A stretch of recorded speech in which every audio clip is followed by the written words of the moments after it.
Good evening, friends. Dennis LaRue here, your weekly wingman, bringing you the hashtag steeltoesrequired quote of the week, episode number 48. Got my numbers down finally. And if you'll notice, I'm not in my office. For 48 straight weeks, I've been in the office. And now this week, I'm not in the office. I am outdoors. Hey, honey, glad you're watching. And, when was the last time you did something new for the first time? Well, right now, I am outside doing steel toes. Hey, Mom, glad you're here as well. And this week's quote is a quote that, again, goes back to high school. I've really been digging deep for some of my quotes lately. And this particular quote, though, I heard in high school, but I didn't realize it was attributed to a Dallas Cowboy. A Dallas Cowboy quarterback. He was the very first great quarterback in the Dallas Cowboy dynasty. His name was Dandy Don Meredith. He also, I didn't actually watch him play. I'm not that old. But I did watch him on Monday Night Football with the great Howard Cosell and Frank Gifford when I was a kid. And so here's his quote. It's a great one. Get this. Here we go. If ifs and buts were candies and nuts, we'd all have a Merry Christmas.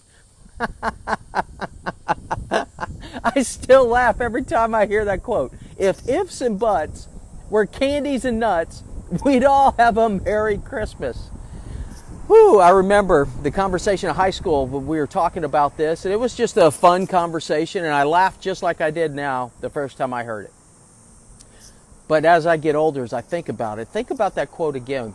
If ifs and buts were candies and nuts, we'd all have a Merry Christmas. There's wisdom in that quote. There are two words. Hey, Jared, glad you're here, buddy. There are two words in that quote that you will hear at every high school reunion, at every family reunion. The words if and but. Hey, Jelena, I'm glad you're here. Hola. If and but are the two words you're going to hear at every high school and family reunion. And those are two words that describe failed dreams. Those are two words that describe and are used as excuses for not pursuing your dream. And they will sound beautiful, and they will sound logical, and they will sound natural. And we will use those two words to mask why we didn't go for it. We will use it as excuses. Here's an example. Think of the athlete, the high school athlete.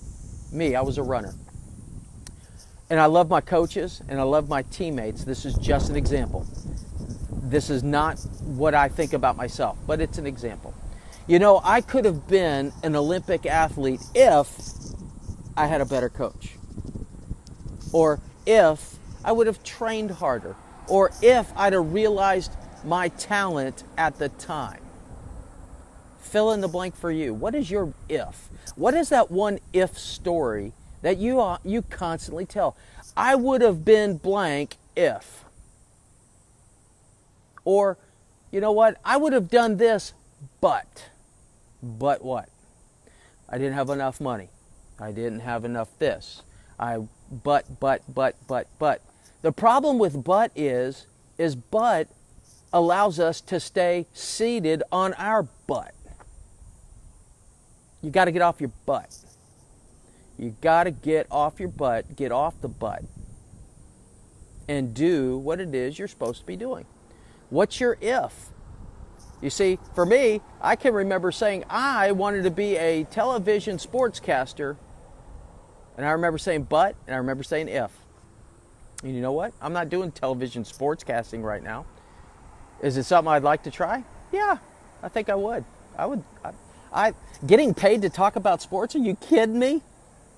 That would be a lot of fun. But anyway, if ifs and buts were candies and nuts, we'd all have a Merry Christmas. Think of the storytellers at these family reunions. Think of the storytellers, and you're going to hear if, and you're going to hear but. So let's get rid of those words out of our vocabulary, particularly when it comes to pursuing your passion and pursuing your dream. Because if you go into your dream, and if you go into pursuing your passion, if you go into anything with the words but and if in the back of your mind, guess what happens? You're not going to accomplish it because you've already put in the escape plan in case you fail because you're afraid of failure. Think about it for a minute. Think about burning the ships, going all into something, and instead of worrying about, do I have this, do I have that, the but and the if in the background, how about burning the ships and going all in?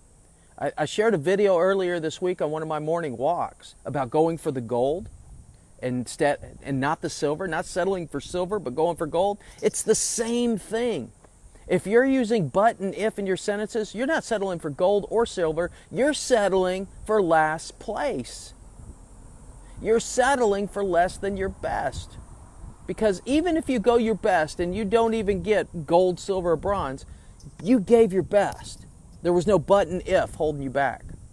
But if you're going in with but and if, then forget about getting to the starting line. You're wasting your time because you're not going to finish. You're going to get a DNF.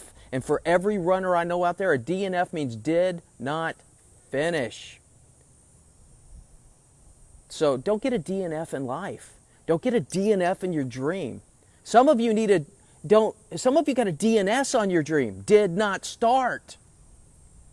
Get the DNS, the DNF, get rid of them. Get rid of if, get rid of but, get off your butt, and start pursuing what you're called to do. Many of you know what you're called to do, but you're not doing it.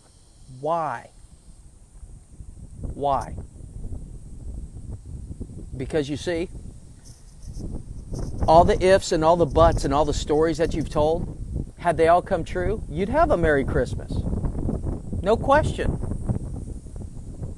So why not have the Merry Christmas now and get rid of if and get rid of but so you can have that Merry Christmas, that oh happy day, crossing the finish line, having those dreams fulfilled. And when you tell stories at the family reunion, it'll be about accomplishments you completed, not dreams that were never fulfilled. I don't know about you, but I like hearing the stories of people who accomplished their dreams, accomplished their passions, had success, and then shared the secrets of how they got there. Because everybody can tell a story with an if and but in it, but not everybody can tell a story that they made it and they did it. And so, folks, there it is. Yep, no more sob stories. That's right, Jamie. That's right, no sob stories. Would've, could've, should've. Yep. That's right, Mom. Would've, could've, should've, didn't. So drop all that from your vocabulary. Here's another word. We use this one. This one is like chocolate-covered poison. Hopefully. Do you catch that? Did you catch that? Hopefully I will. Hopefully. Now, I'm all about hope. But the way that we're using hopefully there is nothing more than if and but. Just more letters. And it sounds good, doesn't it? Hopefully, I'll make the team. Hopefully, well, if you give your best effort and you go all in, don't have to worry about hopefully. You go and say, I'm going to make the team because I'm going to outwork everybody there. And I'm going to show the coach I got the right attitude, I got the right heart, I got the right spirit, and I got the right tools. If anything, he's going to have a hard time cutting me just because of my attitude. Now, you got to have competence out in the field. But I'll tell you what, I'll take a player with a great attitude and average skills than a player with a sucky attitude and great skills any day on my team. No question. No question. All right. So with all that said, there it is. If ifs and buts were candies and nuts, we'd all have a Merry Christmas. My prayer for you is there's no more ifs and buts in your vocabulary, and that indeed, because of this, maybe this is a catalyst for you, that you move forward and pursue your passion, and you get on Facebook Live and share successes that you've had and impacting the lives of those around you. And so with that, it's time for my favorite part, the blessing.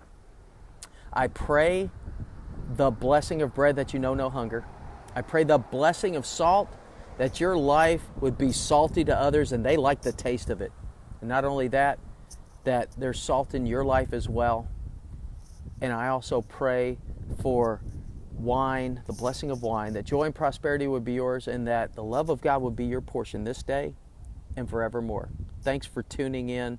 I appreciate you all. And if you would just take a moment, if this added value to you, would you just go down to the bottom and hit share and share this with your friends? Because we want to rid if and but out of our vocabulary. Let's get if and but out of our vocabulary. Let's get it out of the dictionary. And let's go fulfill our dreams, pursue our passion, and go make a difference in the lives of those around us. This is Dennis LaRue. Have a great week, and I appreciate all of you out there. Have a great one. And Jelena, this one's for you. Bye for now.